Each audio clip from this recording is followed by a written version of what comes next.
So check the positions of the knobs, keep the current knob into the maximum, keep all the coarse knob and fine knob initially to the minimum position, and now I will connect. I have to use both the channels, so I will connecting leads to channel 1 and channel 2. So better understanding, I will maintain the color of the wires, blue as positive and yellow as negative. These two are the positive and negative, and one more channel 2. So I have taken blue wire.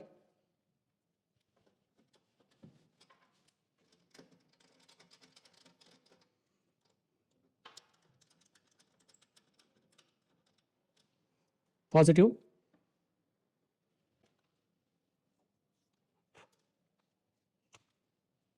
and negative. So R1 is in series with R2 and R3 resistor is placed like this in a T shape. So like this, T shape.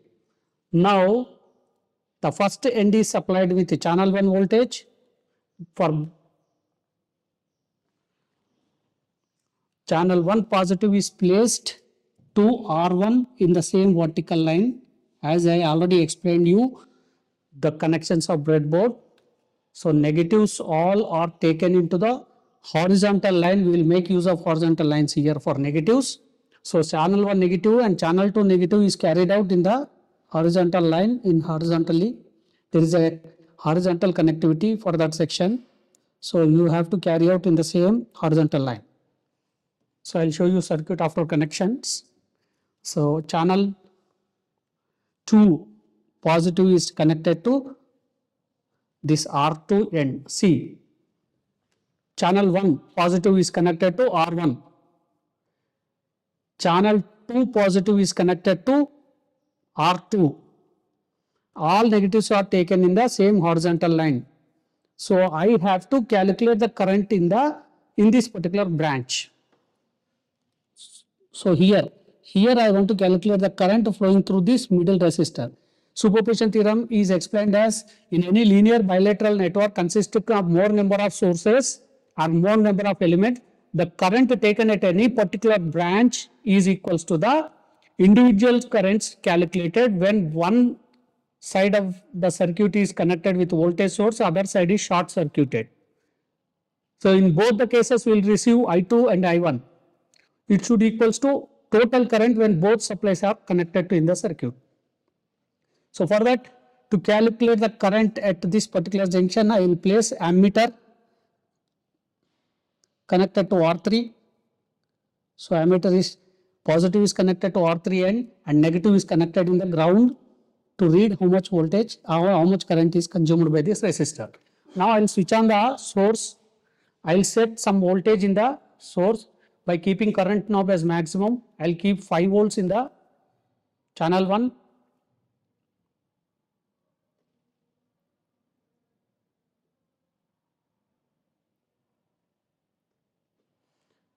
And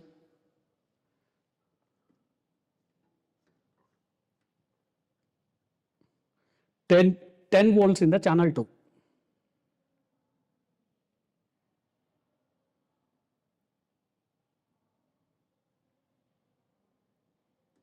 Right. So to see channel 1 voltage, keep it in channel 1 mode, 5 volts, channel 2 voltage, 10 volts. So total, see the circuit. Total current consumed is 3.4 milliamps, note it down. So further we are going to check when the channel 2 side made short circuit and channel 1 is active. So I will keep channel 1 voltage as active, that means 5 volts. So channel 2 side, that means second end of the circuit should be maintained short circuit. Short circuit is nothing but making V2 source is 0. V2 source is 0, V1 source is active, further the current is 0.6 milliamps. And then again V1 is made 0, V2 is active, 10 volts,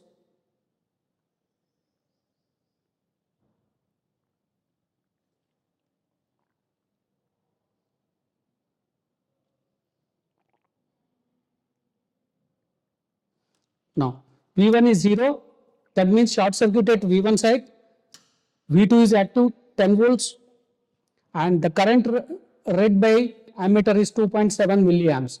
If you add 2.7 plus 0.6, it will give you the total, the current with two voltage sources are active. Thus, the superposition theorem is verified. In any linear bilateral network consisting of more number of sources and more number of elements, the current taken at any particular branch is equals to the algebraic sum of the individual currents. When one source is active, all other sources are inactive, that means short circuited. That is about superposition theorem. Simply connect the circuit, apply V1 source and V2 source, take the current, later make one of the source to 0 and only other side will be active, take the current, and next time make 0 of the other side voltage and make active of one side voltage and take the current. Both cases you add the current, it should equals to the current which is taken when two voltage sources are active.